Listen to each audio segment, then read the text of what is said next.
Faktanya, Tas mengetahui perselingkuhan keduanya.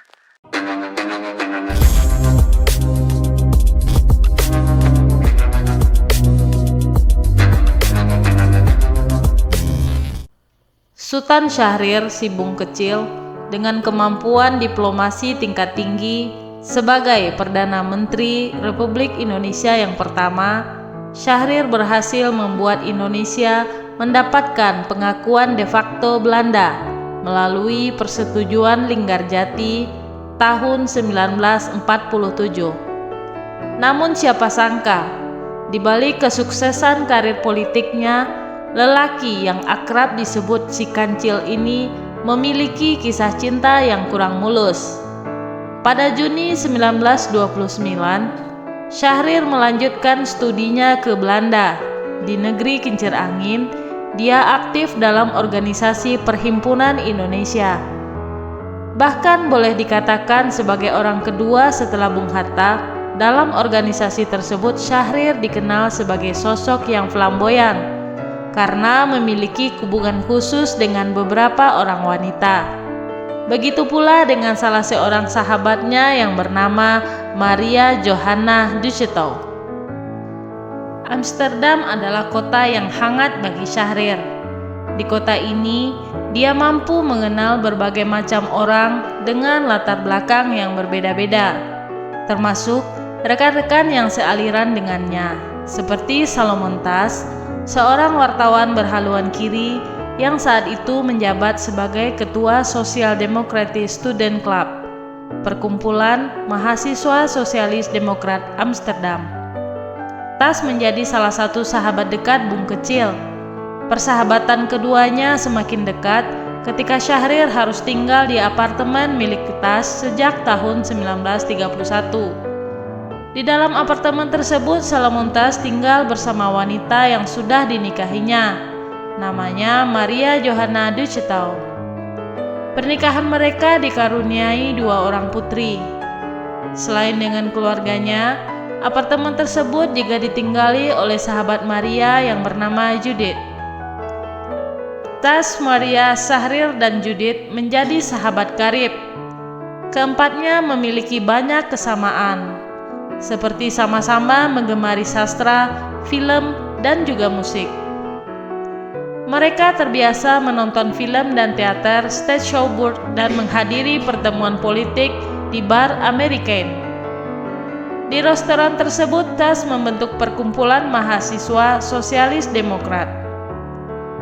Perkawanan ternyata menumbuhkan benih-benih asmara antara Syahrir dan Maria yang merupakan istri Tas. Seperti yang dinyatakan dalam buku Syahrir, peran besar Bung Kecil, Maria memang wanita yang berpikiran maju dan membantu Tas dalam aktivitas politiknya. Tidak mengherankan jika tumbuh benih-benih asmara di antara keduanya. Terlebih lagi saat itu, hubungan Tas dengan Maria sedang gersang, lantaran kesibukan Tas yang membuatnya tidak memiliki banyak waktu untuk Maria dan anak-anaknya. Tidak perlu waktu lama bagi Syahrir untuk memikat hati Maria. Kendati demikian, apa yang dilakukan Syahrir tidak sepenuhnya dapat dikatakan sebagai usaha merebut istri orang. Faktanya, Tas mengetahui perselingkuhan keduanya. Bahkan Tas telah terlebih dahulu berhubungan dengan Judith. Boleh dikatakan kehidupan mahasiswa di Belanda saat itu cukup bebas. Hubungan antara Syahrir dan Maria berlanjut ke jenjang yang lebih serius. Syahrir diperintahkan pulang ke Hindia Belanda pada tahun 1932. Syahrir pun meminta Maria untuk ikut bersamanya. Menurut Syahrir, Miske atau Maria dapat membantu kaum perempuan di bidang pergerakan. Syahrir pun juga berencana menikahi Maria di Hindia Belanda. Tepat pada awal tahun 1932, Syahrir pulang ke Hindia Belanda. Sementara Maria menyusul 4 bulan kemudian bersama anak-anaknya.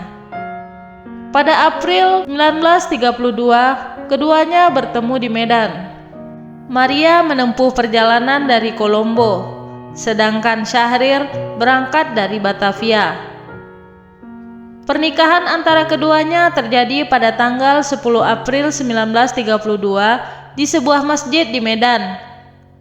Syahrir tidak mempertimbangkan fakta bahwa menikahi seseorang berkulit putih dapat dianggap sebagai sebuah provokasi bagi Jepang. Meskipun Medan adalah kota yang ramai dengan orang-orang Belanda, tapi tetap saja hal ini mengundang perhatian. Di Medan, Maria gemar memakai kebaya dan kain. Hal ini sontak mengundang perhatian para orang Belanda. Mengapa seorang keturunan Belanda memakai pakaian pribumi?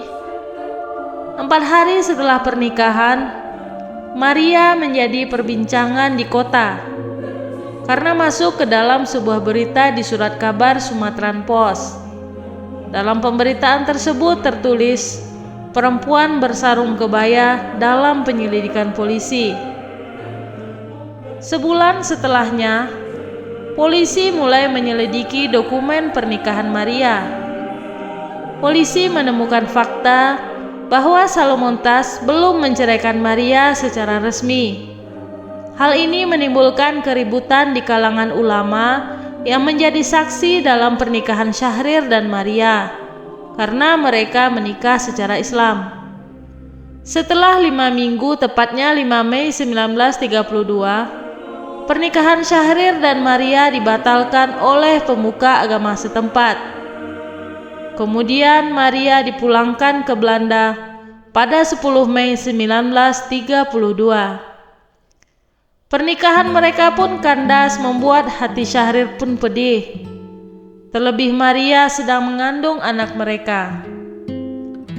Selama masa-masa tersebut, Maria tinggal di Belanda. Namun mereka tetap berhubungan secara erat melalui surat menyurat.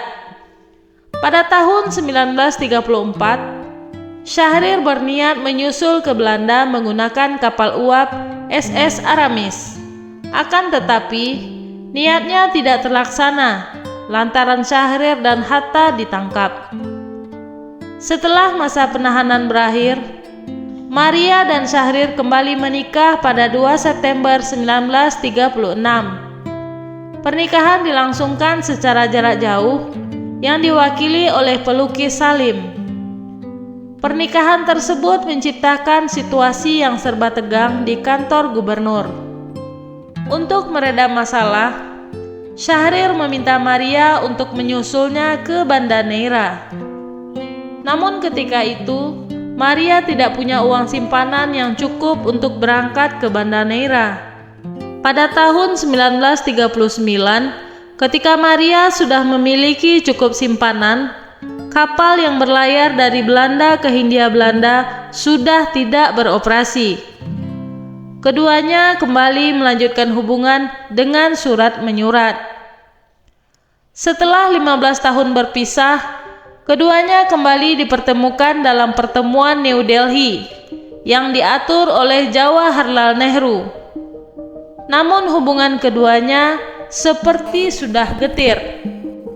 Dalam sebuah wawancara tahun 1988, Maria mengungkapkan kekecewaan. Syahrir sudah banyak berubah, mungkin karena sudah menjadi negarawan. Pertemuan itu ternyata tidak memperbaiki hubungan keduanya yang sudah merenggang.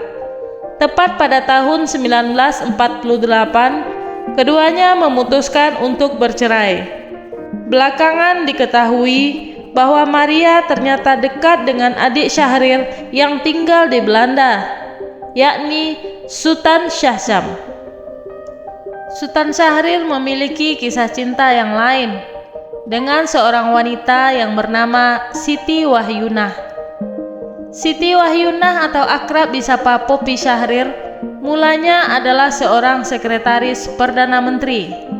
Mereka awalnya bertemu sebagai bos dan sekretaris. Tak perlu usaha banyak untuk menaklukkan hati Poppy, karena ternyata Poppy juga sudah lama mengagumi Sultan Syahrir.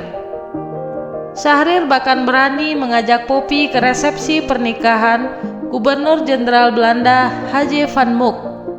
Usai perjanjian Linggarjati tanggal 25 Maret 1947. Kemudian beberapa hari sesudahnya, ia bersama Syahrir terbang ke India. Di sana Syahrir dipertemukan dengan istrinya, yakni Maria Ducetau, yang dideportasi dari Indonesia setelah sebulan menikah. Dari sana Poppy mengetahui bahwa Syahrir ternyata pernah menikah. Namun hal itu bukanlah hal besar bagi Poppy. Ia pun tidak pernah bersiteru dengan Maria meski mencintai pria yang sama. Pada akhir tahun 1949, Poppy mendaftar ke Universitas Leiden di Belanda. Setelah meraih gelar Master in the Rechten di tahun 1950, Poppy pun melanjutkan studi ke London School of Economics di Inggris. Selama studinya tersebut, Poppy dan Syahrir saling menjaga jarak. Cara itu ditempuh untuk mengetahui apakah mereka cocok untuk menikah atau tidak. Setelah Poppy lulus, keduanya pun memutuskan untuk menikah.